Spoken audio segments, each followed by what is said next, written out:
한준희 장지현의 원투펀치 260화 2부 시작하겠습니다. 자, 로마의 왕이 로마를 떠났습니다. 토티 은퇴로 보는 넘버 10 레전드 베스트 10 리스트 한번 꼽아보겠습니다. 토티가 10번 네. 으로서 원클럽맨으로서 네.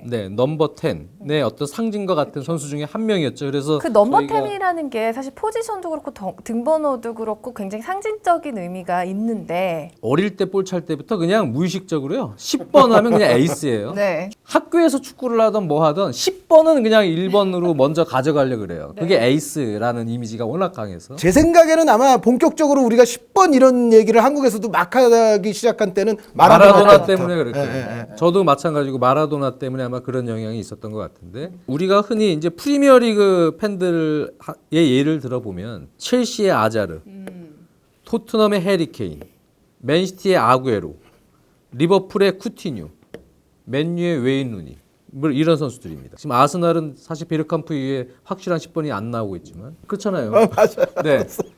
10번이 잘해야 팀 성적도 좋아요. 잉글랜드 같은 경우는 7번을 선호하는 경우가 뭐 맨유나 리버풀 같은 경우도 꽤 있습니다만 다 이제 10번이 잘하는 팀들, 에이스가 잘하면 성적이 좋요 원래 저 케빈 키건, 케니 달글리시는 7번이에요. 그렇죠. 제라드 8번. 네. 그래서 8번이. 아니 그냥 그렇다고요.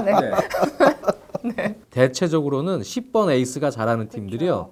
성적이 좋아요. 자, 그래서 이렇게 상징성을 갖고 있는 등번호 10번을 달고 뛴 선수들 중 가장 뛰어난 활약을 보여줬던 레전드 베스트 10 리스트를 한번 네. 꼽아보도록 하겠습니다. 저 나름의 기준으로 그 아주 옛날 선수나 아주 최근 선수는 다 없어요. 활동 기간이 그럼 어떻게 되나요? 생년으로 따졌을 때 네. 50년도생과 60년도생밖에 없어요. 오. 그러니까 저는 올타임 10은 아니고 그냥 또 여러분들의 어떤 흥미와 제가 또 사랑하던 시절의 10들만을 모아서 저는 했어요. 50년대, 60년대 네, 생. 저는 기준이 이제 유럽 빅리그 위주로 뽑았는데 그래도 10번으로 상징되는 대표적인 선수, 유럽 빅리그에서 뛰지는 않았지만 그런 선수는 2명 넣었습니다. 알겠습니다. 자, 리스트 발표 바로 가겠습니다. 10위부터 공개해 주시죠, 장 의원님. 저는 10위는 호나우지뉴 선수 가겠습니다.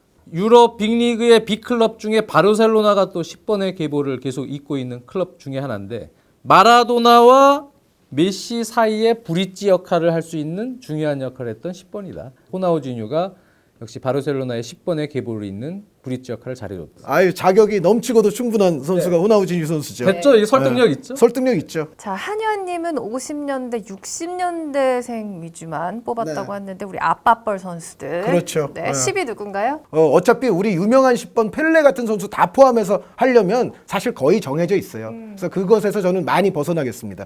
1957년생 유로 80 우승의 결정적인 견인차 역할을 했습니다. 한지 뮬러 선수. 서독 선수들이 그때만 해도 기본적으로 좀 강인하고 약간 투박하더라도 정말 전술적으로 이렇게 정확히 자기 역할들을 아주 100% 잘 수행을 하고 톱니바퀴처럼 그렇게 잘 맞아 들어가면서 힘도 아주 좋고 이제 그런 거를 상징하는 선수들이 사실 서독에 많았잖아요. 그런데 그 가운데에서 굉장히 정말 예쁘게 볼을 차는 선수들이 있었어요. 그 가장 대표적인 선수가 저는 슈투트가르트의 한지 뮬러 선수입니다. 이 선수가 한스 페터 뮬러인가 그런데 이제 약간 이제 애칭적으로 한지 뮬러라고 하는데요. 근데 한지 뮬러 선수가 지금까지 그렇게 많이 남아있지 않는 이유는 전성기가 짧았기 때문이에요. 그야말로 볼을 예쁘게 우아하게 찾고 왼발 킥 능력이 굉장히 좋았고 아주 순간적인 그 재간에 의한 또 드리블 능력도 좋았고 그래서 한지 뮬러 선수가 이제 견인차가 돼서 우승을 했던 유로 80 때 보면은 상당히 재간 넘치는 팀이 바로 그 유로 80 팀이에요. 그리고 옛날 선수지만 잘생겼어요. 이쁘게 생겼어요. 한번 찾아보세요, 꼭. 네. 자, 공을 참 예쁘게 찼던 선수 한지 밀러 선수를 10위에 두셨습니다. 자, 9위 장 의원님부터 또 다시 발표를 해볼까요? 9위는 사실 이 선수 9위에 놓으면 안 되는 선수긴 한데요. 이 선수를 또 안 내면 또 안 될 것 같아요. 그래서 는 게 9번 자리가 비었길래 넣었어요. 네. 9위에 죄송합니다. 지코 선생님. 네, 이분을 지코. 9위에 넣다니. 뭐 사실 순위가 뭐 의미가 있겠습니까? 그렇죠. 네. 자, 한 의원님 9위는 누군가요? 저의 9위는 이게 아스날의 원수인데 게오르게 하지 선수요. 하지. 스테아우와 부쿠레스트로 시작을 해서 레알 마드리드와 바르셀로나를 이 선수도 다 거쳤던 사나이예요. 그리고 이제 브레시아, 갈라타사라이 이런 팀에 있었는데 하지 선수의 재능은 뭐 월드컵에서도 특히 94년에 많이들 감상을 하셨었고, 이 하지 선수는 제가 봤을 때는 10번 얘기할 때는 아무리 이게 루마니아 선수니까 뭔가 대표팀에서의 큰 트로피 이런 거는 부족하다 손 치더라도 하지는 제가 10번 얘기를 할 때 꼭 빼놓고 싶지 않은 선수이고, 이 선수가 나중에 갈라타사라이로 가서 거기서도 이제 10번 역할을 하는데 정말 이 재능을 보면은 이 선수는 정말 타고난 10번이다. 이렇게 생각이 들 겁니다. 자, 8위 공개할 순서네요. 델 피에로. 네. 역시 유벤투스의 여러 10번의 계보가 있지만 가장 오랫동안 주장으로서 일종의 뭐 세리아 10번의 상징처럼 됐었죠. 최근에 축구 팬들에게는 그래도 제일 10번으로서의 이미지가 좀 강인하지 않나. 그래서 제가 넣었어요. 델 피에로 선수를 8위로, 뭐 굳이 설명이 필요하겠습니까? 8위로 넣었습니다. 네. 한의원님? 엔조 프란체스콜리입니다. 프란체스콜리. 엔조 프란체스콜리 선수는 61년생 네. 우루과이 선수죠. 그리고 우루과이 역사상은 정말 최고의 플레이메이커고요. 그리고 뭐 지단 선수도 가장 존경했던 선수라고 하지 않습니까? 월드컵에서는 그다지 성공적이지 않았지만은 코파 아메리카를 3번을 우승을 했고요. 아마 역대 코파 아메리카 올스타 베스트 11을 꼽으라고 그러면 프란체스콜리 선수는 반드시 들어가야 되고, 스펙타큘러한 장면들을 만들고 예쁜 장면들도 만들고 슈팅 능력 굉장히 좋고 뭐 이제 뭐 오버헤드 킥 같은 것도 하고, 당연히 이제 남미 특유의 또 발재간도 있습니다. 다만 근데 그 발재간이 마라도나 메시류와는 조금 달라요. 지금 10번 선수들을 얘기할 때 보면은 주로 어시스트를 많이 한 선수가 있고 골을 또 아주 많이 넣은 10번들도 있는데, 프란체스콜리 선수가 골을 많이 넣으면서 플레이메이커를 할 수 있는 이런 아주 모범적인 전형을 보여줬던 선수예요. 그래서 10번에 얘기할 때는 저는 이 선수는 빼놓기 어렵다고 생각을 합니다. 자, 바로 7위 가죠.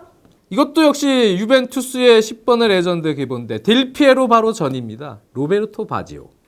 네.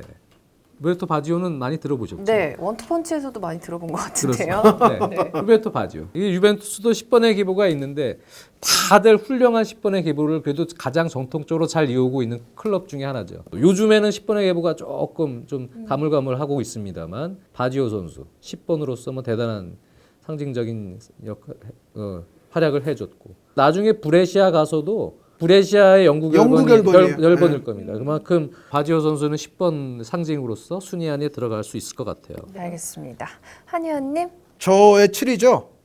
데니스 베르캄프 선수. 아약스, 뭐 인터밀란 생활은 그리 행복하진 않았습니다만, 베르캄프 선수가 항상 아쉬운 거는 트로피 운이 좀 없죠. 물론 아스날에서 프리미어리그 3번 재패하기도 했습니다만, 아약스의 정말 아름다운 축구를 베르캄프 선수가 정말 상징적으로 어떻게 보면 네덜란드 축구를 대표를 했었고, 그리고 정말 10번 하면은 트로피에 많고 적음 이걸 떠나서 데니스 베르캄프를 10번 얘기할 때 얘기하지 않고는 저는 얘기가 안 된다고 생각을 해요. 아스날에서도 10번. 그 이후에 베르캄프의 뒤를 이을 10번이 잘 안 나오고 있어요. 네. 잭 윌시어 이런 선수들이 10번 달고 그러니까. 이거 언제쯤 나올까요? 10번이. 오늘 약간 의문의 1패를 당하시는 분들이 좀 많이 나오시는 것 같아요. 여기저기서. 네. 바로 6위 가겠습니다. 장현님. 6위는 사실 소속팀에서는 10번을 못 달았습니다만 대표팀에서 10번으로서 아주 많은 영예를 누렸던 지네디 지단입니다. 네, 6위에 났습니다. 프랑스 대표팀에서 10번으로서 뭐 팬들 아시다시피 뭐 98년 프랑스 월드컵 우승, 또 유로 2000에서 아주 큰 성과를 거두면서 지네디 지단은 들어가야 되지 않을까요? 자, 6위 한의원님 네. 들어보죠. 저의 6위, 이 선수도 트로피와는 거리가 아주 멀어요. 카를로스 발데라마 선수입니다. 네. 몽펠리에 바야돌리드에서 뛰었어요. 유럽에서 뛸 때. 프랑스의 몽펠리에, 스페인의 바야돌리드. 그러니까 뭐 몽펠리에에서 컵 하나 들었어요. 그러니까 뭐 별로 트로피는 없어요. 그리고 아시다시피 콜롬비아가 우승 후보로까지도 거명되던 전력을 갖췄었지만 현실적으로는 비극적으로 항상 월드컵에서 실패하고 했던 거를 반복하던 시절에 발데라마였기 때문에, 심지어는 미국 가서 여러 팀에서 이제 오래 뛰었거든요. 그런데 미국에서도 트로피가 별로 없어요. 메이저리그 사커에서도. 그래서 트로피 이런 걸로 하면은 끼지도 못해요, 사실. 그런데 저는 10번 얘기할 때는 또 이 선수를 넣고 싶어요. 왜 그러냐면 찬스 메이킹 하는 것만으로 따지면 발데라마 선수는 10번 역사에서 빼놓을 수가 없어요. 톡 아주 절묘하게 쇽 트루패스 주고 원투 주고받다가 찔러주고 또 크로스 주고 막 정말 기기묘묘하게 골 찬스를 만들어내요. 그런 능력은 저는 발데라마 선수가 역대로 손꼽힐 만하다고 생각해요. 5위 발표하겠습니다. 장현님. 5위는 저 한효님이 뭐 한지 밀러 얘기도 하셨습니다만 저는 이제 그 이후에 10번의 기부를 또 받은 선수라고도 볼 수 있습니다. 로타르 마테우스입니다. 마테우스가 82년 스페인 월드컵부터 98년 프랑스 월드컵까지요. 서독 시절부터 독일 대표 시절 통일을 하면서까지 계속 공격형 미드필더 역할에서 점점 포지션이 좀 뒤로 내려와서 리베로 역할까지 10번 하면은 보통 약간 이제 공격형 미드필더나 공격형 플레이메이커 혹은 공격수들이 많은 반면에요. 마테우스는 좀 우승도 많이 했지 않습니까? 월드컵에서 우승, 준우승 뭐 많이 차지했는데 리더로서 뒤에서 지키는 10번이 이렇게 많지 않거든요. 장기간 동안 10번으로서 큰 역할도 했습니다만 의미가 좀 있다. 마테우스 선수는 그런 리더로서 중심을 잡아주는 역할에 10번으로서 좋은 평가를 받을 수 있다. 5위에 놨어요. 자, 한효님 5위는 누구죠? 네, 저의 5위는 미카엘 라우드롭입니다. 라우드롭. 네, 덴마크 1964년생 바르셀로나에서도 10번 달았던 적이 있고 물론 그 이후에는 호마리우 선수에게 10번이 넘어가기도 했습니다만 그 바르셀로나에게 복수하겠다고 레알 갔잖아요. 크루이프 감독이랑 나중에 틀어지고 레알 가서 또 10번 달고 바르셀로나를 무너뜨렸어요. 그러니까 바르셀로나 레알에서 다 10번을 달았던 선수가 바로 미카엘 라우드롭인데 아마 바르셀로나 팬들 가운데서는 일부는 지금까지도 그렇게 평가하는 분들이 있을 거예요. 그러니까 뭐냐면 미카엘 라우드롭은 사비와 이니에스타를 합쳐놓은 것 같은 스타일. 그러니까 사비처럼 정교한 패스로 조율을 하면서 이니에스타처럼 측면이라든가 드리블로서 뚫어낼 수 있는 능력까지도 갖고 있는 조율과 패싱 또 골 넣는 거 드리블 돌파 아주 절묘한 또 수비를 벗겨내는 플레이 이런 거 아주 못하는 게 없는 선수죠. 다만 이제 국가대표와는 조금 인연이 조금 없었다는 것이 단점이긴 합니다만 어쨌든 10번의 역사에서는 이 선수 제외하기는 저는 어려울 거라고 생각합니다. 4위 발표하겠습니다. 4위는 누구죠? 네, 로베르토 바지오와 델 피에로로 이어지는 유벤투스의 10번의 기부가 있었습니다만 그 전이죠. 80년대 초중반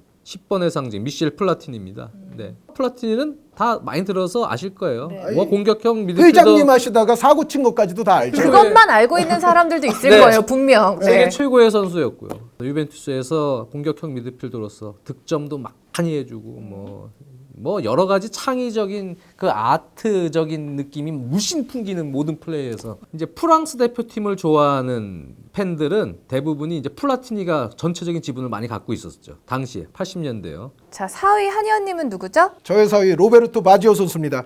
한 줄만 말씀드리자면 그 이탈리아의 규율을 숭상하는 감독들이 많잖아요. 전술의 나라고 이제 수비의 나라니까 그런 감독들과의 궁합이 잘 맞았더라면 바지오 선수가 이렇게 여러 클럽을 정말 전전하면서 커리어 후반부에는 사실 아주 큰 족적을 남기지 못했는데 정말 재능으로만 보면은 전 세계를 열광시켰던 선수임에 틀림이 없고 브레시아에서는 정말 신처럼 지금도 추앙받는 선수입니다. 네, 장 의원님도 이제 7위로 꼽아주셨기 때문에 네. 간단하게 말씀드리고 넘어가도록 하겠습니다. 자, 이제 3위 발표할 차례네요. 저의 3위는 나폴리의 영구 결번이죠. 10번 디에고 마라도나. 네.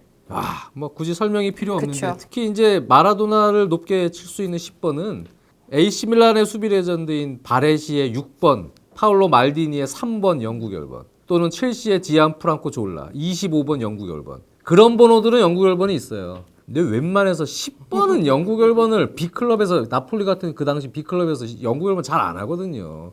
10번을 영구 결번으로 한다는 거는 이거는 그냥 더 이상 이후에 너 같은 선수가 10번으로 나올 수가 없다. 단정 짓는 겁니다. 네. 마라도나가 얼마나 위대한 선수였는지를 단적으로 보여주는 10번의 영구 결번 사례인데요. 네. 나폴리 디에고 마라도나 3위에 놨습니다. 저는 예전에 마라도나 선수 헌정 경기 봤을 때 그때 뭐 이제 마테우스 선수도 왔었고 뭐 칸토나 프란체스콜리 같은 선수들도 와서 이제 헌정 경기를 했는데 그 아르헨티나 대 보카 주니어스 뭐 이런 식으로 하고 또 뭐 마라도나 팀 대 뭐 전후반을 막 멤버를 바꿔서 하는데 모든 선수들이 유니폼에다 다 앞에다가 10 이렇게 하고서 그런 유니폼들을 다 입고 했어요. 그러니까 10번 하면은 마라도나다. 선수. 그거는 뭐 저는 요지부동이라고 생각합니다. 네. 자, 3위 한의원님은 누구죠? 저의 3위요? 네. 플라티니 선수요. 미셸 플라티니 선수. 플라티니 선수는 머리로 축구하는 선수예요. 헤딩 말고. 그렇죠. 과거에도 지코와 플라티니를 비교하면 지코 선수가 보다 플라티니 선수보다 어려운 거를 좀 더 잘할 수 있어요. 지코와 플라티니는 여러 가지 또 시대도 비슷하고 해서 비교도 많이 되고 심지어 월드컵에서 한번 붙었던 적도 있죠. 지코가 페널티를 실축하고 플라티니는 승부차기를 실축하고. 근데 지코는 그때는 전성기에서 조금 이미 좀 내려온 상황이고 뭐 부상도 있었고 그래서 선발도 아니었습니다만 뭐 그런 적도 있는데 플라티니 선수는 제가 봤을 때는 개인기가 아주 복잡하지도 않아요. 간결한 처리와 간결한 동작, 간결하게 한 방 이런 게 굉장히 많았던 선수예요. 그러니까 어렵게 안 하면서 상대가 그냥 제쳐지고 뭐 요한 크루이프 선수도 사실은 뭐 축구 IQ 역대 1위가 누구예요? 그럼 요한 크루이프 얘기하는 사람들이 많거든요. 근데 플라티니도 제가 봤을 때는 크루이프 이후에 머리로 축구했던 선수가 저는 대표적으로 플라티니 같아요. 네, 그래서 3위에 놓으셨고요. 자, 이제 2위 가겠습니다. 네. 거의 뭐 10번을 에이스, 축구의 에이스로 본격적으로 세계화에 일조를 한 축구 황제 펠레입니다. 네, 그래서 펠레 이후에 뭐 당대 그 당시 비슷한 시기에 뭐 유벤투스의 시보리부터 시작을 해서 많은 스타들 공격수들 10번을 달고 에이스로서 활약을 했는데요. 사실 설명이 1위를 더 놔도 이상 되는데 필요한, 1위를 요즘 축구 팬들을 위해서 다른 선수를 놨기 때문에 네. 네. 2위 펠레. 네. 한현님은요? 좀 말씀드렸잖아요. 지코. 아, 지코. 지코 네, 선수가 지코. 2위고 지코 선수는 유럽 생활을 길게 안 했는데 우디네제에서 했어요. 그러니까 트로피가 당연히 부족하지 않겠습니까? 그러니까 뭔가 항상 플라티니보다는 조금 낮게 평가되고 뭐 이런 선수 이런 레벨을 따질 때 뭐 10등 이후로 평가가 되고 이런 경우를 제가 많이 보는데 사실 제가 느꼈던 지코 선수의 재능은 그 최고였죠. 10등, 20등 밖으로 나갈 재능이 아니에요. 정말 무시무시했던 재능을 갖고 있었는데 어떻게 하여튼 월드컵이나 이런 또 아니면 뭐 유럽 챔피언스리그 뭐 이런 거와는 인연이 좀 없었던 선수죠. 네, 지코 2위에 놓으셨고요. 이제 1위만을 남겨두고 있네요. 어떤 선수일까요? 저의 정현님? 1위는 펠레를 제친. 예, 향후에 한 10년, 20년 후에 해외 축구 전문가들이 평가를 하겠죠. 야, 10번이 최고가 누구였어. 그때도 아마 1위가 될 가능성이 있을 선수. 리오넬 메시. 네. 현역 선수이기 때문에 사실 평가가 이런 거죠. 네. 은퇴하고 나면은 엄청난 평가가 있을 선수가 아닌가. 아직도 지금 계속 이어지고 있는 상황 아닙니까? 네, 네, 네. 커리어가요. 메시는 뭐 10번의 대표적인 선수가 될 것이다. 그렇게 생각이 듭니다. 네, 1위 메시, 2위 펠레, 3위 마라도나 뭐 굳이 설명이 필요가 없는 선수들. 그렇죠. 이 선수를 이네요. 굳이 순위로 놓는 것 자체가 의미가 없어요. 숫자로 순위를 놓으라고 하니까 1위에 나왔어요. 자, 한현님의 1위는 과거의 메시 선수. 마라도나 선수가 아. 저의 1위죠. 당연히. 메시 선수가 나중에 마라도나 선수 정말 이길지 그건 잘 모르겠어요. 솔직히. 저는 두 선수 다 좋아합니다만 그 나중에 마라도나 선수와 메시 선수의 논쟁이 나중에라도 붙었을 때 마라도나가 꼭 진다라고 저는 생각지 않아요. 그러니까 막상 그만큼 우리가 10번을 얘기할 때는 58년의 펠레 선수도 센세이션이지만 10번에 지금 우리가 연상하는 모든 거를 다 해냈던 선수가 마라도나예요. 마라도나의 86년 월드컵이 왜 센세이셔널 할 수밖에 없느냐. 86년 월드컵에는요. 미셸 플라티니가 있었고 전성기는 아니지만 지코도 있었어요. 카라인츠 루메니게도 있었고요. 미카엘 라우드롭이 있었고 엔조 프란체스콜리가 이때 또 있었어요. 이 선수들과의 모든 투쟁에서 마라도나는 의심의 여지 없는 승자가 됐어요. 이 10번에서 웬만해서는 마라도나를 이기기 어렵다라는 생각을 하는 거죠. 마라도나 선수를 1위로 꼽아주셨네요. 자, 토티 선수의 은퇴로 보는 등번호 10번을 달고 뛴 레전드 베스트 10 두 분께서 각각 꼽아주셨습니다. 2부 여기서 마치도록 하겠습니다. 저희 내일 다시 3부로 찾아오겠습니다.